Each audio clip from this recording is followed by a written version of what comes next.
if you remember that concept, right? So let us continue with that.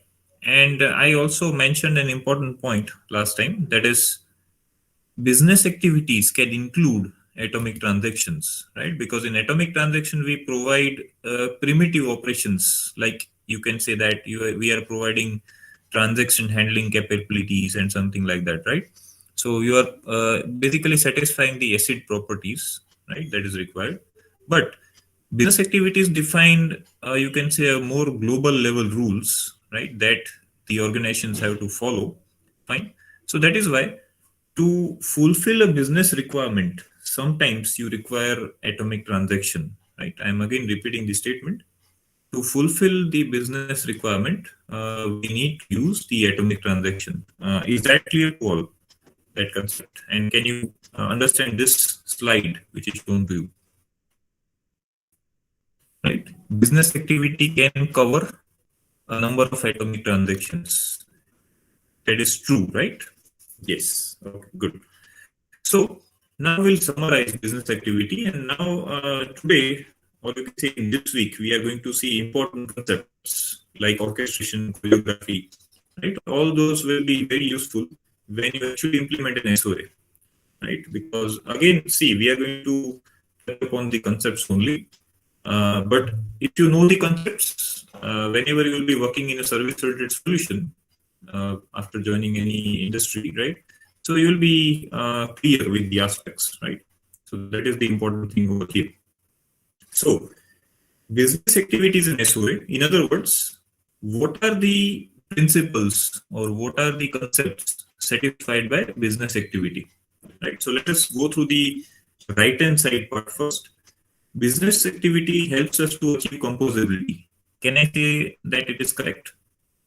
Business activity helps us to achieve composability. Right? Because in business activity, we are combining multiple services together. So can I say that this is a true statement? Business activity can help us to achieve composability, right? Another thing is, we can define business rules so that different technology-based web services can talk to each other. I'll again repeat the statement. We can define business rules so that different technology-based web services can talk to each other. So, is this statement true that business activities also support interoperability? Interoperability, which you can see right on the right hand side. See, yes, sure. See, basically, whenever you are having a legacy application connected to your application, right? And in your logic, you have to call legacy component, right? Suppose you have a very old accounting system, right? And you design a wrapper service for that. And you want to call that accounting service as a part of your business activity. So can we do that or not, Urjit? Yes, right. So can I say that we are supporting interoperability by doing that? Legacy is a very old application, right? So still we are able to call that, and that legacy is a part of my business logic. That legacy is a part of my business logic. Are you understanding the example, right? So interoperability is supported. That's what we can say. So see, in the summary slides which are kept, there are some terms which are gray and there are some terms which are black. So can you tell me what is the difference between gray terms and black terms? In other words, gray terms, why they are not highlighted? In every topic, you will find this in your textbook, right? In chapter 6, 7, and 8, right? So why these terms are gray? Why they are not covered in boxes? Yes, anyone? Because those terms are not directly related, or you can say those terms are not being satisfied by the concept of business activity, right? Directly, but they are not being satisfied in, you can say, directly. I'll again repeat.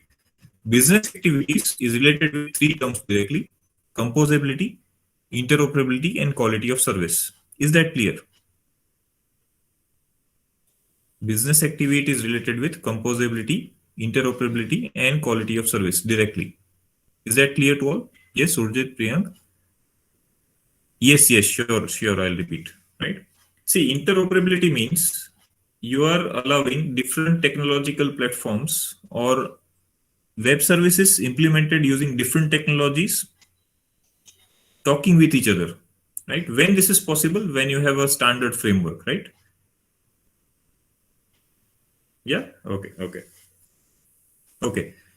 So the terms which are in gray, loose coupling, reusability, extensibility, vendor diversity, discoverability, they are not directly affected by business activities. They might be affected indirectly, but they are not directly affected or directly satisfied using business activity. So are you clear with the difference between the gray terms and black terms? Right? Because see, when you will read the slide, you will get confused, right? So just make sure that you understand this. Black terms are the concepts which are directly satisfied or directly related with the topic which we are discussing, and gray terms are not directly related, right? They are indirectly related. Okay, fine. Let us now understand this slide once again. Business activity can encompass, that means they can cover atomic transaction. I hope you are clear with this term, right? We have already seen this. Fine. Orchestration can implement or can use the protocols of business activity. We are going to see orchestration right away after we complete this slide. So this will be clear later.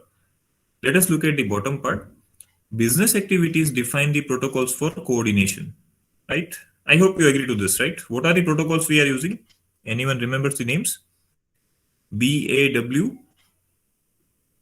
Complete the last two terms. Business agreement with participant completion, very good. And business agreement with coordinator completion, very nice. I'm happy to see that you remember the short forms as well as the full forms. Good. Right. Business activities manage long running complex activities. Do you understand this statement, right? Business, because see, business activities are nothing but they are defining the rules for complex activities, right? So we can definitely say that business activities manage long running complex activities. Is that fine? This bottom arrow, right?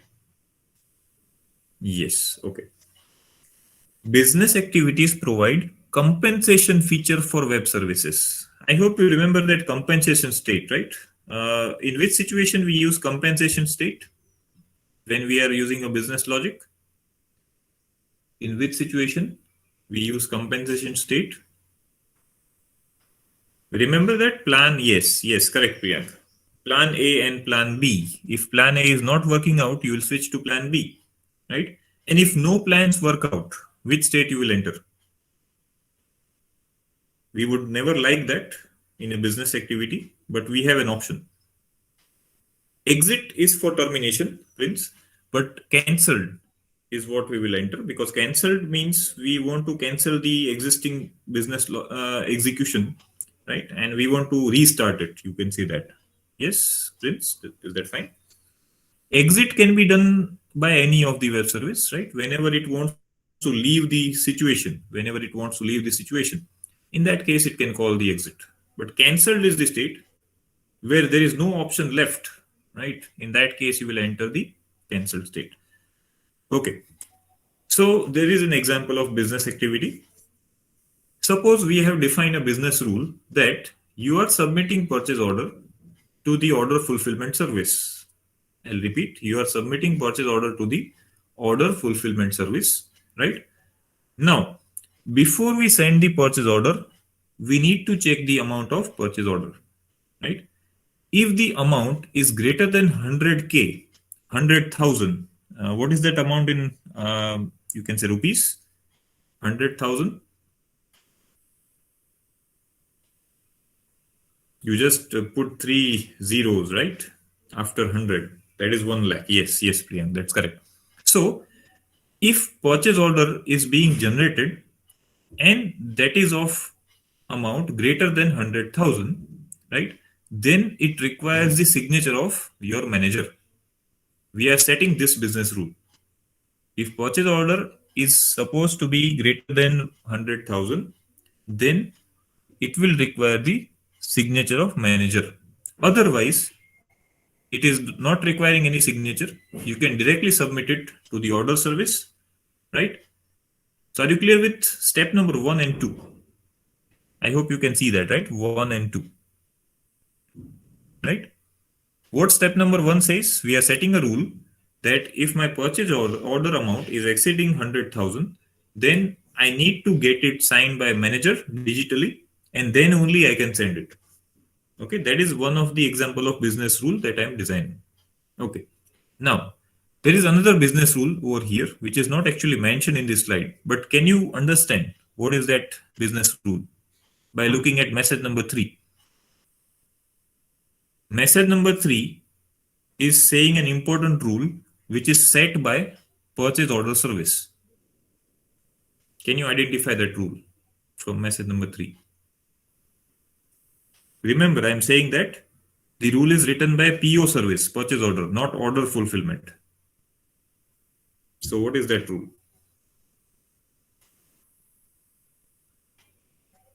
Issued up to 48 hours later, right? What do you understand by this term? Yes, issued up to 48 hours later. Yes, anyone? Any guesses on that? We are setting a business rule that the reply must be received within 48 hours. Within 48 hours. Are you getting that? Second business rule. Yes or no? Right? So in total, purchase order service is defining 2 business rules. Rule number 1, whenever you generate a purchase order, check your amount. If amount is greater than 100K, then get that document digitally signed by your manager, right? Rule number 2, whenever you are submitting a purchase order, right, the reply, or you can say the acknowledgement, must be received from the other side within 48 hours. Now, why we are setting that 48 hours restriction? Can you tell me? As a business rule. Why are we setting that 48 hours restriction? Only in any way, why we are setting restriction on the time? See, this is a real world scenario, right? I hope you can understand this example, right? So can anyone write in that box what is the reason behind setting this as a rule?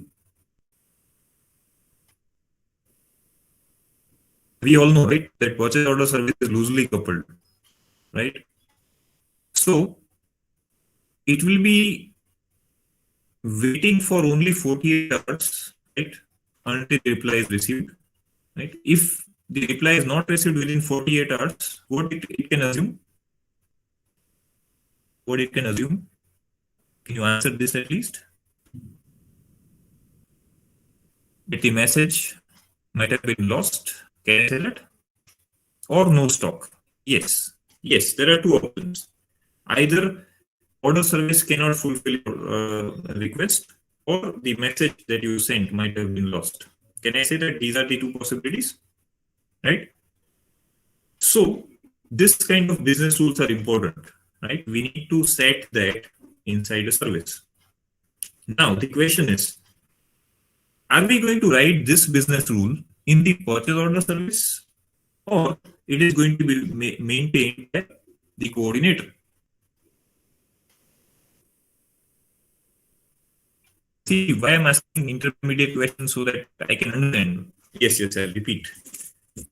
Is this set of rules will be written in purchase order service itself, or we will be writing those rules in coordinator service, and coordinator will provide that? Ideally, what is correct? Yes. Okay, I'm getting 2 replies, coordinator and purchase order. See, if we are writing that in purchase order, right, then that service won't remain generic. Can I say that, Dave?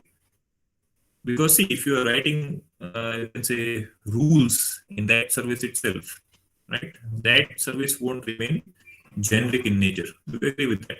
Yes, right. So instead of that, if you remember this framework, we have an you can say coordinator service that can maintain all those business rules. Would that be better? Yes, Dev and others. Yes, Priya, Gurjit. I hope you're clear. Yeah. So to maintain loose coupling, to maintain reusability aspect, the activity coordinator is going to maintain the rules, right? But rules are required. Okay, rules are required. So this is all about business activities, right? We have seen that example. You can read the summary. I've already posted this. Yes, yes. Second rule, yeah, sure. Second rule says that the reply from the recipient must be received within 48 hours, right? After you send message number 2, you are giving 48 hours deadline. That is second. See, it is message number 3, right? It is not the third rule, actually. Right? It is just, you can say, by mistake, the author has written 1 over there. Right? 1 is just to signify that it is defined as the first rule. And then, so actually, see, I'll elaborate more on this. These are the 3 steps which we are doing. Step number 1 is you are checking the order mode. Step number 2, you are sending PO message. Step number 3, you are getting the reply. Is that fine? Yeah. So only 2 rules with 3 steps. Correct. Correct. Understood. Yes. Right. Okay. I hope others are also clear, right? With this. No further doubts with this, right? Okay. Yes. In 48 hours, we will check availability and respond appropriately. Correct. Correct. Right. We won't wait beyond 48 hours. That is the strict deadline which we are setting, right? Because see, this is a loosely coupled communication. So we are not going to remain connected to the order service, right? We are not never going to remain connected, right? If you remain connected, which principle you are going to violate? If you remain connected with the order service, which principle you are going to violate? Statelessness and which other? Loose coupling. Correct. Correct. Yes, right. So we don't want to let that happen, right? So that is why we are doing this. Okay. So this is all about business activity, and the second concept was atomic transaction, right? And both of them are provided by which framework? Yes, what is the parent framework that provides us both the features? WSAT and WSBA belongs to which WS specification? We have to keep on revising, right? Otherwise, you will mix up these terms. Yes, that's correct. WS coordination, right? WS coordination is a framework that provides you 2 sub-frameworks, WS atomic transaction, WS business activity. Can all of you recall that? Yes. It was, you can say, a week long ago, right? So I suppose you might just have to brush up that, right? But now we are starting with a new concept, orchestration, right? So before going for this, I'll just ask you a non-technical question. All of you must have seen an orchestra, right? Either a live orchestra or somewhere in the show, right?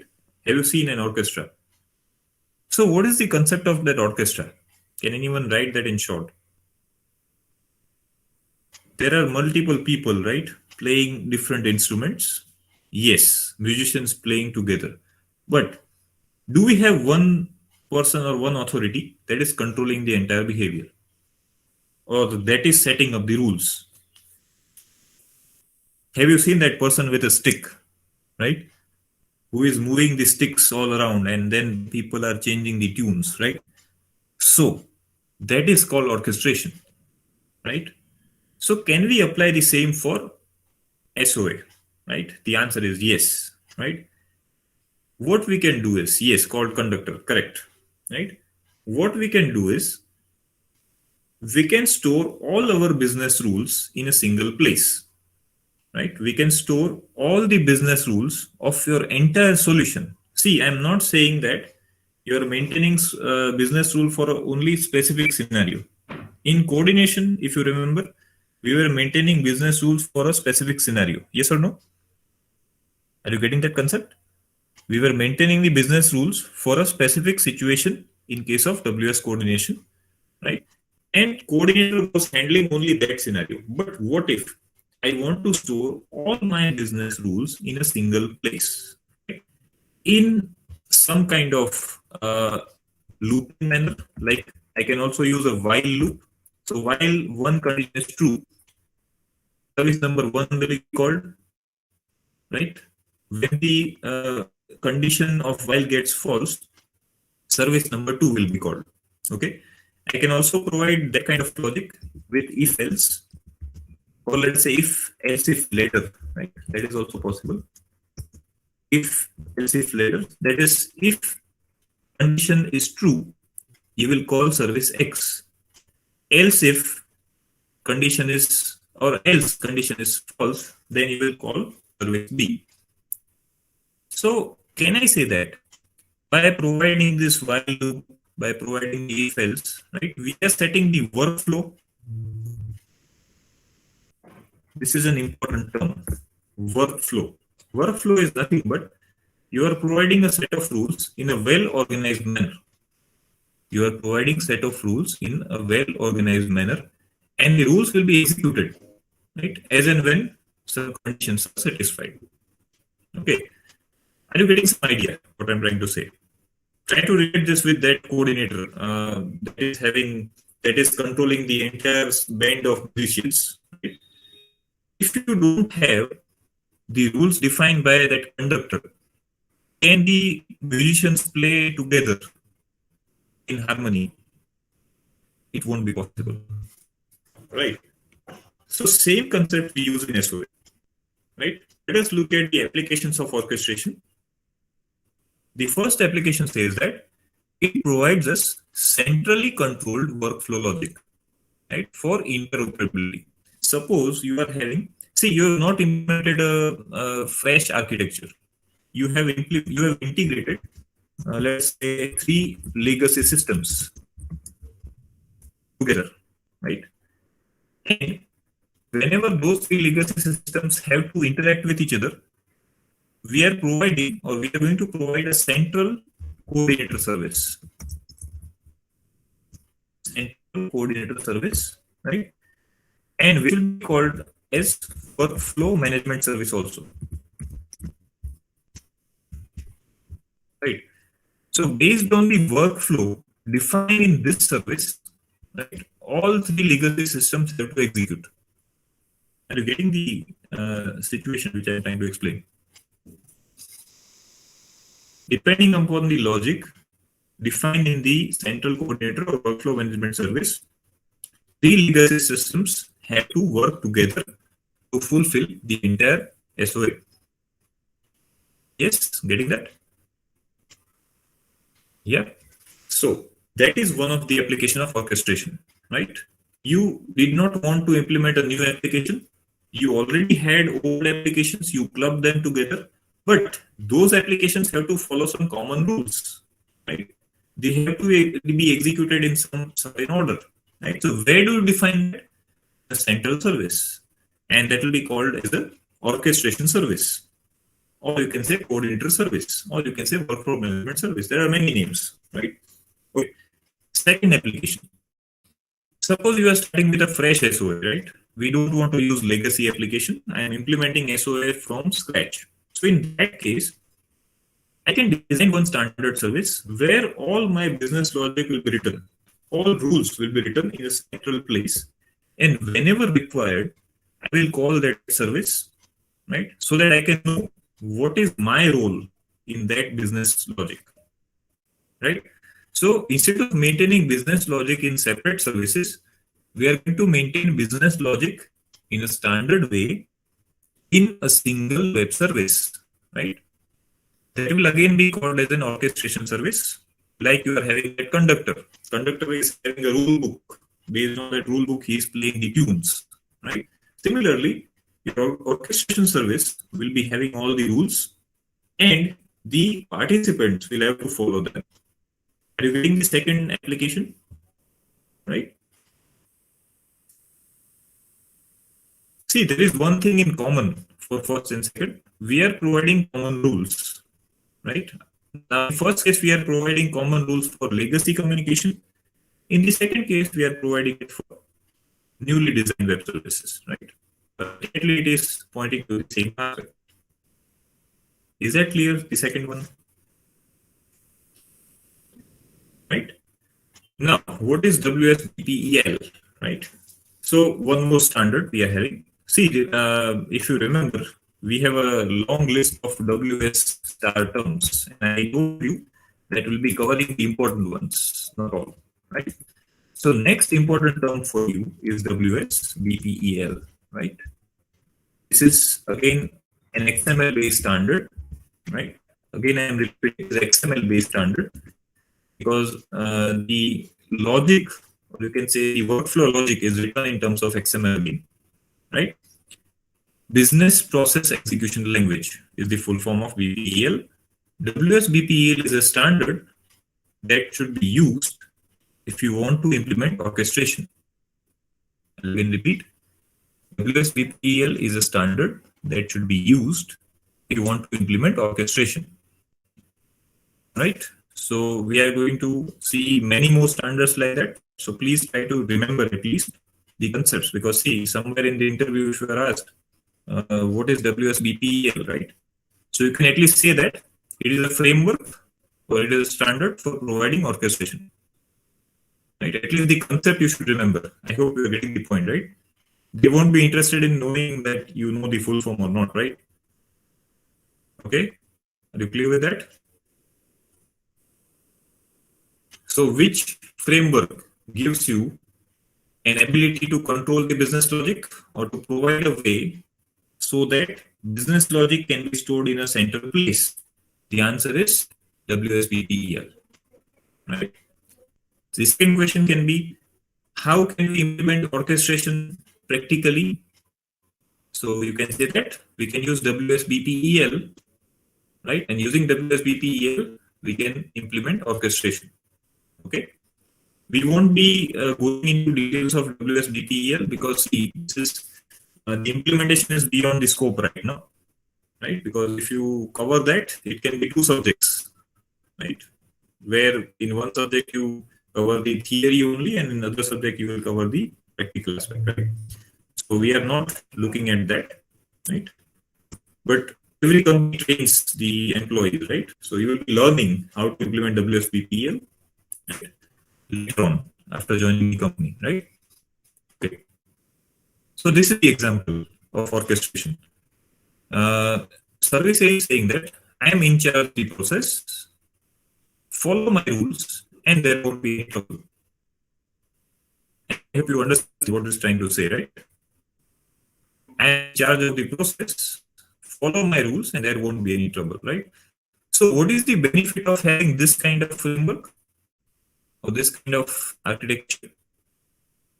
You can directly say that from without looking at the concept, right? What is the biggest benefit over here? We are maintaining rules in a single space only. So the other services do not have to maintain the rules.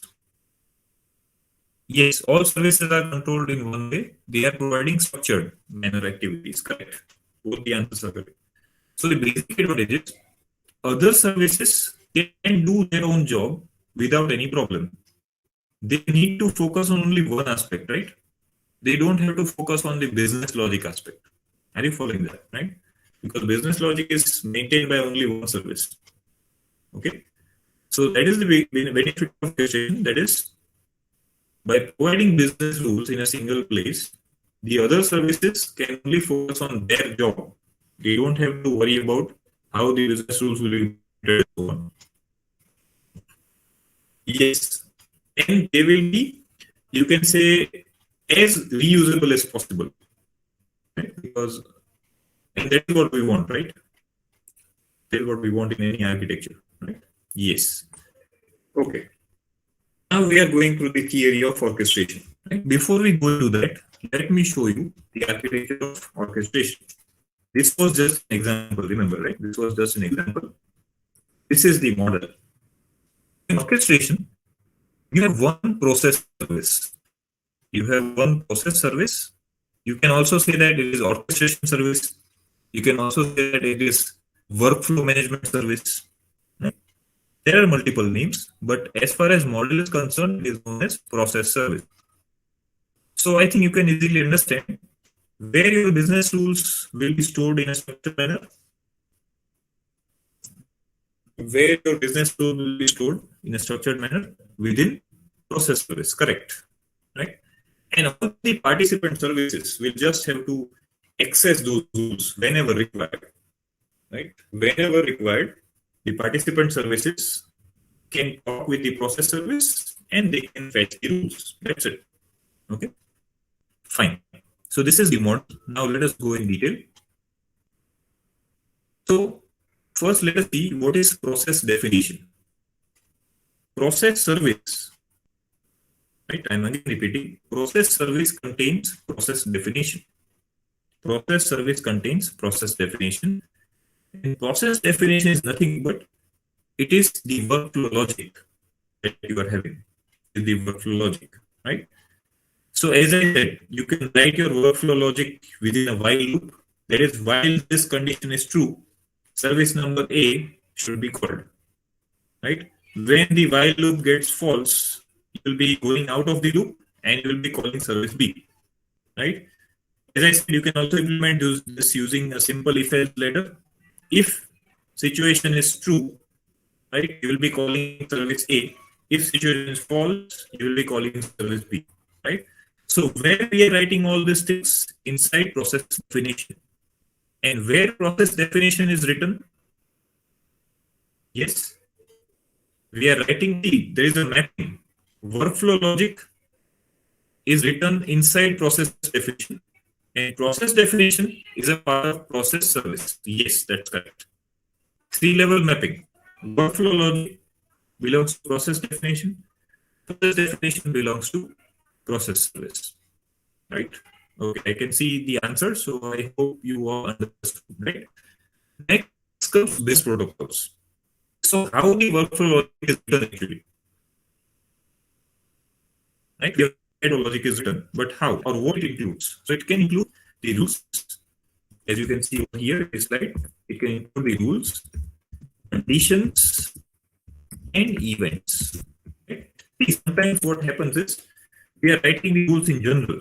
That is, if the message, or let's say if the reply is not received within 48 hours, I'm just writing this rule, then I will resend the message. Can I say that it is a rule? If the reply is not received within 48 hours, I will resend the message. Can I say that is an example of rule? Right? Correct, right? Another is conditions and events, right? So suppose the condition is like that. If the purchase order amount is greater than 1 lakh rupees, if this condition is satisfied, then embed a digital signature which is the purchase order.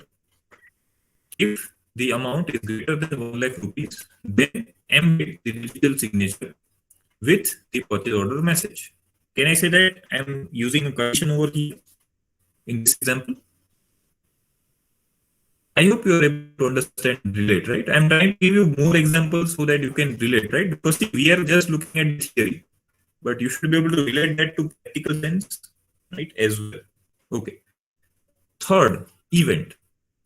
What can be an event? Let us say, suppose there is an exception. Right? There is an exception, right? Yes, that's correct. In case of exception, if you written a logic like that, if service A returns with proper output, then you will not be doing anything, right? That means you will be just going for the next logic. Otherwise, you will be calling service X, where service X is responsible for exception handling routine. So whenever some event occurs, you will be calling certain service. That is an example of event handling. Are you getting this? So where we are writing all these things again? We are writing all these things as a part of your workflow logic. Right? Work logic belongs to process definition, and process definition belongs to process service. Understood? I'll repeat one last time. Business protocols is a collection of rules, conditions, and events. Business protocols are written as a part of workflow logic. Workflow logic is a part of process definition. Process definition is a part of process service. Clear? Unless you understand the mapping, there is no meaning, right? There is no meaning in just going through the theory, right? The more important thing is we understand the mapping of each and every term. Because see, these are not just theoretical terms. Each term is important when you implement an orchestration, right? Okay. Yes, last statement. I'll again repeat. Business protocols. What is included within business protocols? They are including the rules, conditions, and events. Are you clear with that, Pujit? Yes. So business protocols are written as a part of workflow logic, right? Workflow logic is written in process definition, and process definition is written where? In the process service. Is it fine now? 4 concepts we are mapping, right? So just remember that, right? Then you don't have to read orchestration at all. Okay. Fine. Now, there is, or you can say how we can have interaction between process and partner services, right? There is no rule that only process service can invoke partner services, or partner service can invoke the process service, right? Vice versa communication is possible. That means process service will be knowing the participants, right? Process service will be knowing the participants, right? Yes. What is partner service? Partner service is the all services which are using your rules, right? For this example, service B, C, D, and E will be called as partner services, right? So those services which are using the rules defined by service A will be called partner services. I hope that is clear to all, right? Yes, Priyank, now it is fine. Yes, yes. Okay. So let us look at that now. Process service can invoke partner services, right? Now, why process service will be invoking partner services? Because if you written the logic like this, if condition, or let us say I'm writing in short, if C is equal to true, all service A, else call service B, right? So this logic is written where? This kind of logic, it is written inside which service? Process service, right? Yeah, it is written inside A or process service, right? So based on this logic, can the process service invoke the partner services? Based on this logic, can the process service invoke the partner services? Yes, right? So that is what is written in this statement. Process service can invoke the partner services, and it can also be invoked by partner services, right? Sometimes there is a service, let us say there is a service C, right, which wants to check the business rules, right? Written for a specific condition. It wants to check the business rules written for a specific condition. So it can also invoke the process service. So it is not a one-way communication. Are you following this? Right? It is not a one-way communication. Understood that? This diagram will make you more clear. Just try to understand. Process service can invoke partner service. So message can be outgoing from the process service, or message can also be incoming towards the process service. Okay? Are you all clear with what is the communication pattern between process and partners? Right? Okay, good. Now, what are the activities which we can have? Or in other words, how the workflow logic can be written actually. We have said that we are writing rules, conditions, and events.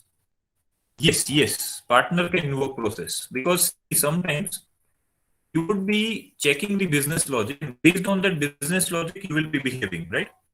So it is possible that partner service can invoke the process service. And the first, I think, Priyank, you can, yeah, the example. So sometimes, if you design a service, let us say, load balancer, right?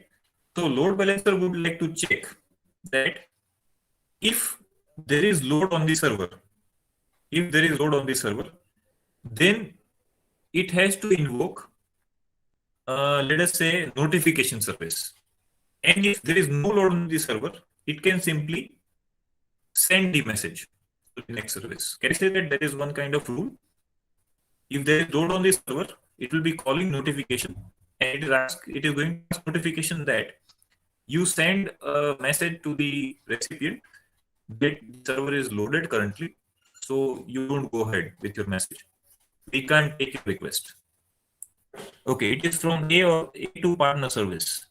So yes, in that case, load balancer will be executing the rule defined in the process service. Can I say that? Load balancer will be executing the rule defined in the process service. Yes. So it is load balancer has to know what rule is defined. Yes or no? Yeah. So in that way, in that case, can I say that load balancer is your partner that is calling process service? Yes, you got that point, right? Okay. Okay. Fine. So I'm trying as much as possible to give, you can say, practical examples so that you don't consider this as a pure theory, right? Because don't make that mistake. This theory will be very useful when you will implement an SOA. But as I said, if we discuss all the implementation aspects, then one object will not be sufficient. Right? So that's why we are just touching upon the concept of SOA, right? In my portion at least. Right? Okay. So how do we write the business logic? Okay, if condition depends on partner service, then first arrow is there. If condition depends on partner service, yes, you can also say that, Ronak, right? But in other words, I would say that when partner service wants to execute the business logic, which is written in process service, the first arrow can be used. Are you getting that? Yes. Yeah. Okay. I hope now all of you are clear up to this. So, what are the different notations we use in XML? I'll again repeat. What are the different notations we use in XML to write the workflow logic? Right. So these notations are divided into two categories: basic activities and structured activities. Right. So what is basic activity? Suppose you have written a receive element in XML, right? So what will be the meaning of that? Receive. What do you understand by this term? If condition X is true, receive a message from service A. Are you able to understand that? If condition X is true, receive message from service A. Right? So that is my receive operation. Under which condition I will be accepting. This part will also be able to handle receive operation. Yes. Right? So receive is an XML element that defines from which service you will be receiving the messages. Are you getting that? From which services you will be receiving the messages, right? So what will be the attribute of this receive element? Receive, then space, URL of the service from where you will be receiving this, right? Yeah. See, again, I'm not going in that detail. If you are interested, I think chapter number 16 or 17 of your textbook defines all the details of the element, right? We are just looking at the concept. Okay. Next is evoke. This can easily understand. What is the meaning of evoke element? Right? I'm saying element.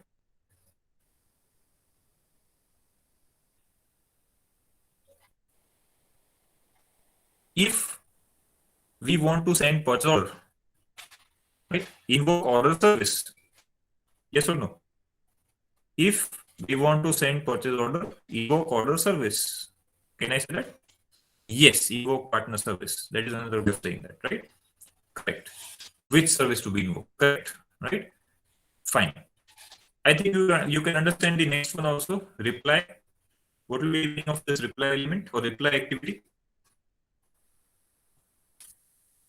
See, sometimes we will not be replying to the same service which has sent us the message, right? Sometimes you will be replying to some other service also, right? We will understand this in next lecture, that is tomorrow, when we will be studying WS addressing, right?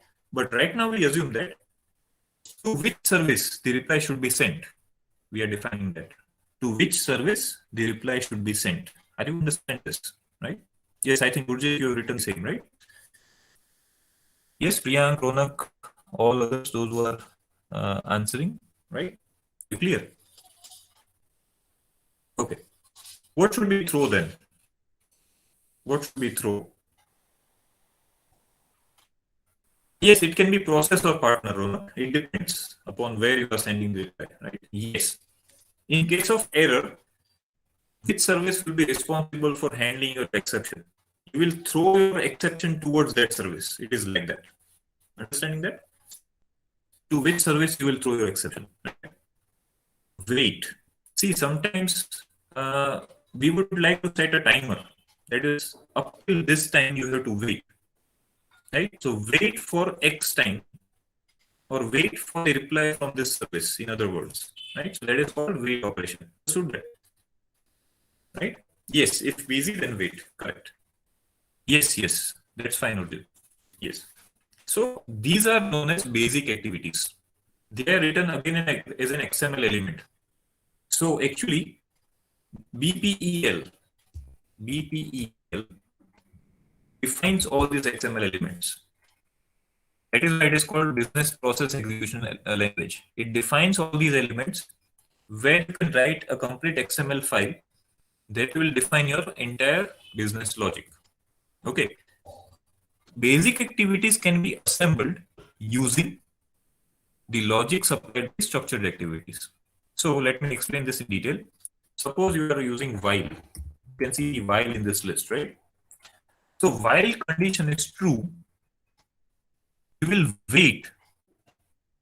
You can say while condition is true, you will keep on invoking service X. You will keep on invoking service B, let us say. Right?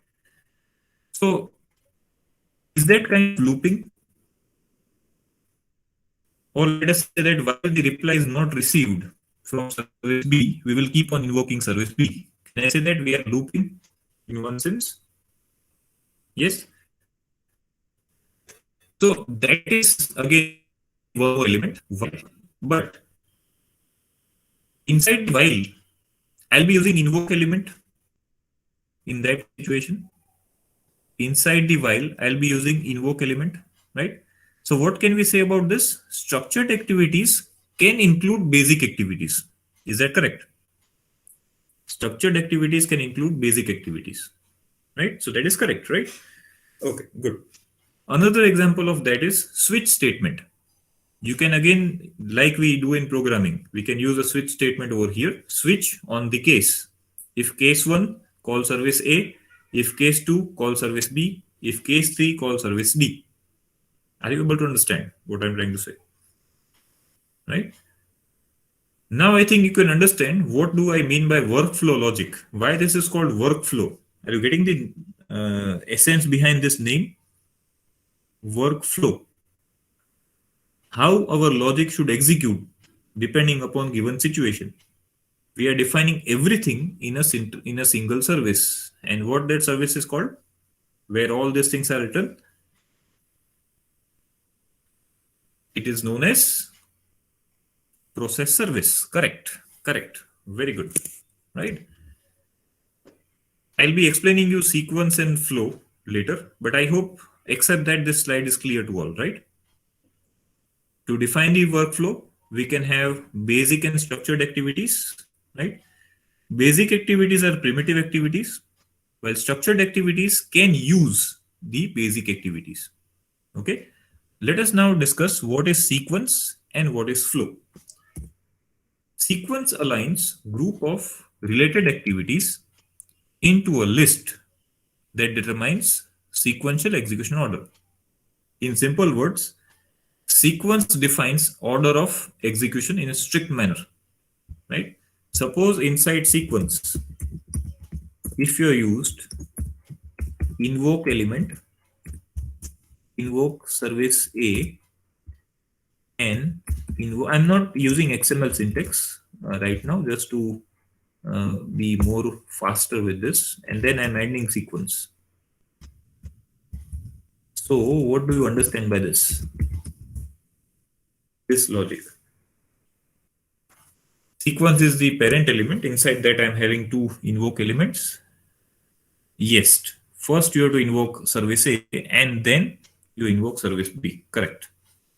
So we are setting a rule that service A and service B should be called in an order, because there might be a dependency somewhere, right, on the data. Are you getting the situation? Right? So this is another way of writing your workflow. Right? Sometimes we are doing like a flow chart. Execute step number 1, then you go for step number 2, and so on. Right? So sequence is a useful element for that. Okay. We also seen sequence in case of XSD schema. I hope you remember that, right? I think it had the same meaning. Sequence for XML schema also had the similar meaning, right? Okay. Next is flow. Flow also defines group of activities, but they introduce different execution requirements. So that means if you are having like this flow element and then invoke service A, and then invoke service B, and then let us say flow ends. Okay. So in this case, what is the difference between flow and sequence? Can you tell me that? In sequence, we say that order is compulsory. So what should be flow then?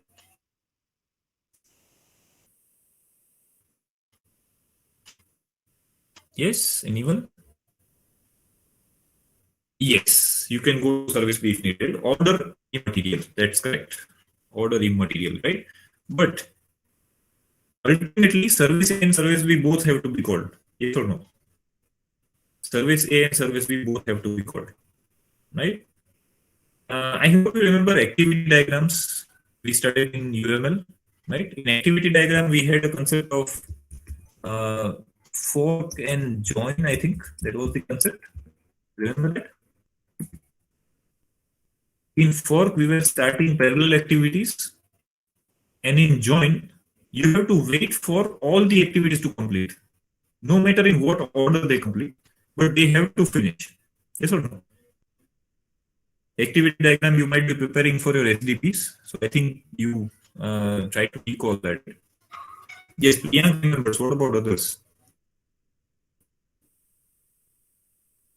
So can I relate that concept over here? In case of flow, we have to maintain synchronization. Synchronization means they have to complete anyhow, right? But we cannot go to the next step until even if one service is left. Even if one service is left. Okay. Next concept is link. Link is used for establishing the dependency between activities that are part of flows, right? So sometimes we want to say that service B can only be invoked. Service B can only be invoked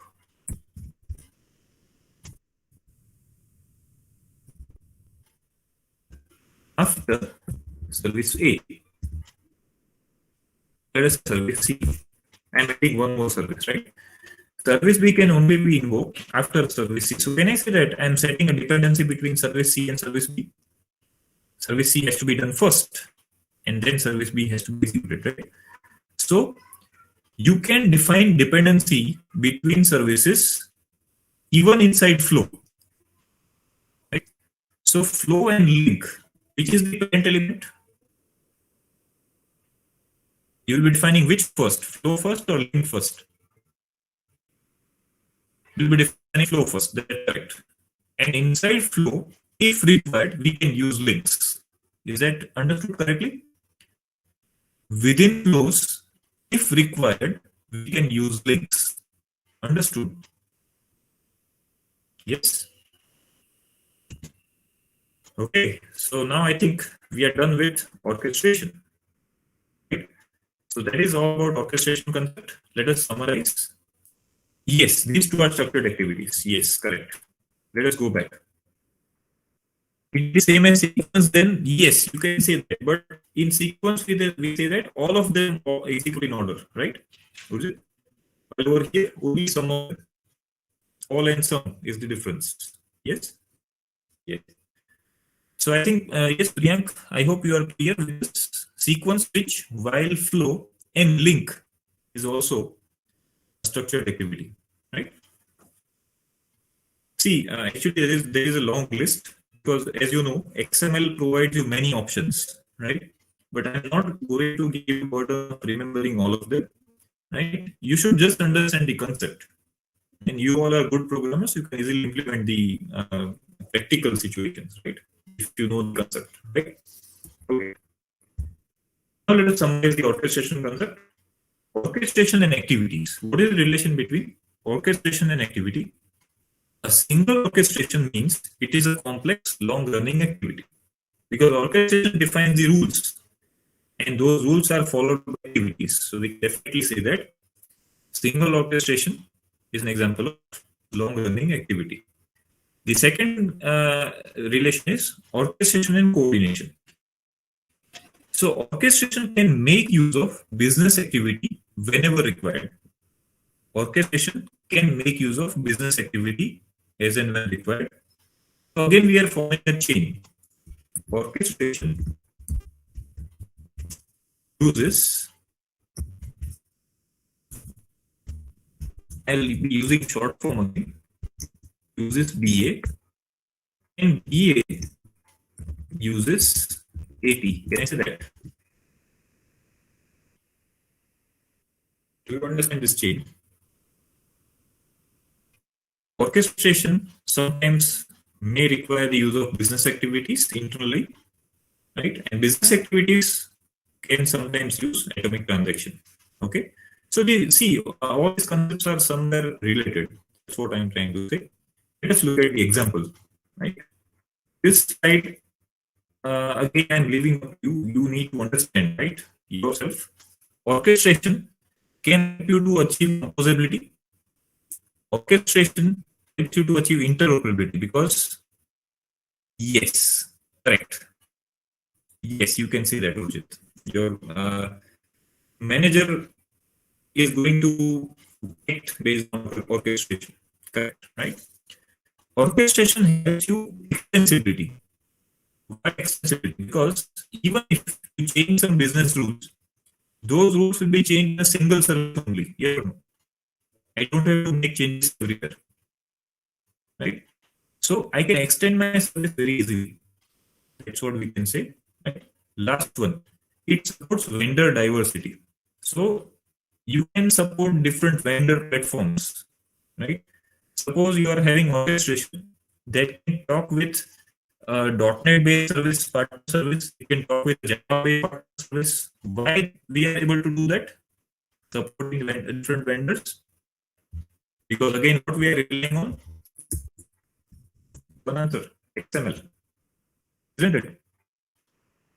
Right? WSBPEL uses XML, right? So it can support vendor diversity. It is a very, very big concept, orchestration. Right? In a real world scenario, you will see this being implemented, right? In a large scale solution. Right? Let us look at one simple example. Then we will finish.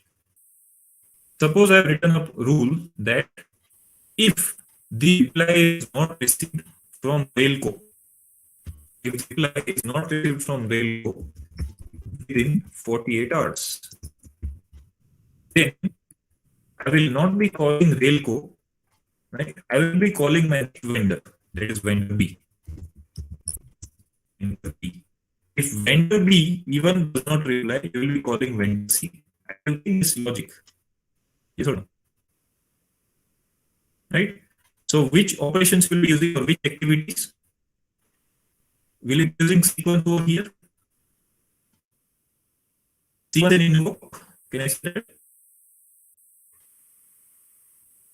In sequence, you have to invoke order service, then with a simple if else. Invoke vendor B and then invoke vendor C and so on. Are you getting the example? So this is the real world example of orchestration. That's how we can implement it. Okay, thank you. Let us end the session for today. We will continue with the next topic, choreography, right? In next class, that is tomorrow. Okay, thank you. Let us end the session. Have a good day.